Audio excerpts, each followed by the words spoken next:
and press the bell icon for new videos.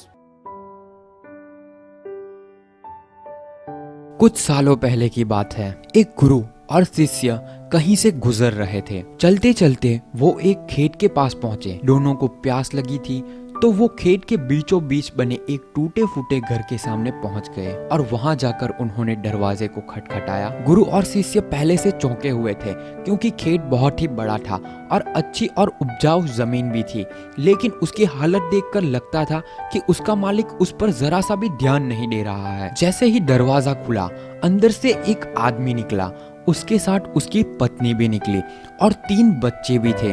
सभी फटे पुराने कपड़े पहने हुए थे। गुरु ने बहुत ही विनम्र आवाज से बोला, क्या हमें पानी मिल सकता है?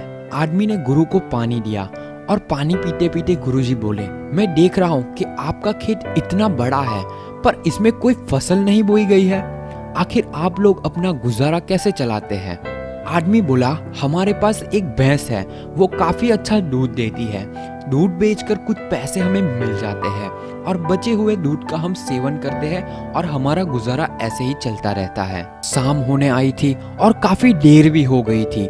गुरु और शिष्य ने सोचा कि आज की रात हम यहीं पर गुजारा करेंगे। उन्होंने उस आदमी से अनुमति ली और वो वहीं पर रुक गए। आधी रात हो चुकी थी। गुरु ने अपने शिष्य को उठाया और एकदम धीमे से उसके कानों में बोला, चलो हमें अभी यहाँ से निकलना है और चलने से पहले उसकी जो भैंस है उसे हमें ले जाकर कहीं जंगल में छोड़ देना है। शिष्य को अपने गुरु की बात पर जरा सा भी यकीन नहीं हो रहा था, क्योंकि जिस गुरु से वो बहुत सारी चीजें सीखा हुआ था, उसी गुरु ने किसी का बुरा करने के लिए बोला था। फिर भी वो उसके गुरु थे, इसलिए गुरु की बात वो मना नहीं कर सकता था। आखिर में गुरु और शिष्य जंगल की ओर निकल पड़े और भैंस को ऐसी जगह पर छोड़ दिया जहाँ से आना मुश्किल था। यह घटना शिष्य के मन में बैठ गई थी और करीब 10 साल के बाद एक बड़ा गुरु बना। तब उसने सोचा क्यों ना अपनी गलती को सुधार लिया जाए और उस गलती को सुधारने के लिए उस आदमी से मिला जाए और उसकी आर्थिक मदद की जाए, जिससे उस व्यक्ति की आगे आने वाली जिंदगी खुशहाल जिंदगी बने। और वो निकल पड़ा उस आदमी की मदद करने के लिए। कुछ टाइम चलने के बाद वो शिष्य वहीं पर पहुँच गया जहाँ वो पहले पहुँचे थे, मगर वो फिर से चौंक गया। वहाँ पर उसने देखा बहुत बड़े बड़े से फल के पेड़ लगे हुए हैं, एक बड़ा सा घर बना हुआ है। शिष्य को हुआ कि शायद भैंस के चले जाने के बाद वो परिवार सब कुछ बेचकर चला गया होगा, इसीलिए वो वापस लौटने लगा। तभी उसने वो आदमी को देखा। शिष्य बोला, शायद आप मुझे नहीं पहचानते, लेकिन मैं आपको सालों पहले मिला था। उस आदमी ने मायूसी से बोला, हाँ, कैसे भूल सकता हूँ उस दिन को। आप लोग तो बिना बताए ही चले गए, पर उसी दिन ना जाने क्या हुआ और जो मेरी भैंस थी वो कहीं चली गई और आज तक नहीं लौटी। कुछ दिनों तक तो मुझे समझ ही नहीं आया कि क्या करना चाहिए और मैं क्या कर पाऊंगा, पर जीने के लिए मुझे कुछ ना कुछ तो करना ही था। तो लकड़ियां काट कर बेचने का मैंने काम शुरू किया और उससे कुछ पैसे मैंने इकट्ठा किए और जो भी मेरे पास पैसे थे उससे मैंने अपने खेतों में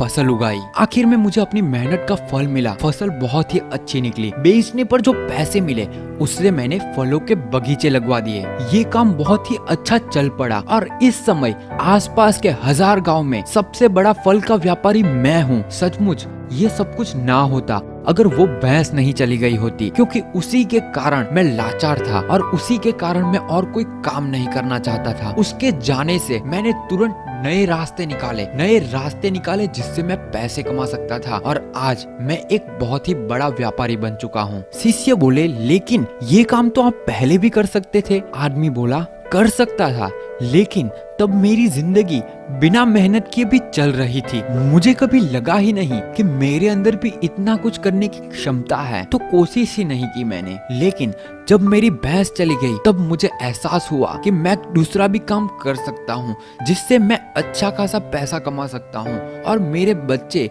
मेरी पत्नी को और अच्छी भी जिंदगी दे सकता हूँ। इसीलिए मुझे कुछ ना कुछ तो करना ही था और मैंने तब ठान लिया था कि अब मैं जो भी करूँगा पूरी मेहनत के साथ करूंगा, अपने दम पर करूंगा और आज इसीलिए मैं इस मुकाम पर पहुंचा हूँ। मॉरल ऑफ द स्टोरी, सोचिए कहीं आपकी जिंदगी में भी तो कोई ऐसी ही भैंस नहीं जो आपको एक बेहतर जिंदगी जीने से रोक रही हो। उस भैंस ने आपको बांध कर तो नहीं रखा है। अगर आपको लगे कि ऐसा है तो आगे बढ़िए, हिम्मत करिए, अपनी रस्सी को काटिए, आजाद हो जाइए।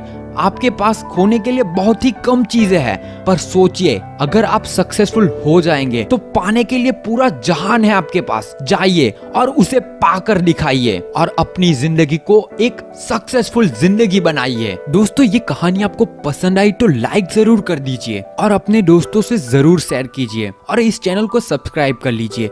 ऐसी ही स्टोरी और स्पीच में आपके साथ शेयर करता रहूंगा। मैं हूं नीरज पटेल एंड मिलते हैं अगले वीडियो में। तब तक के लिए stay inspire and stay fearless.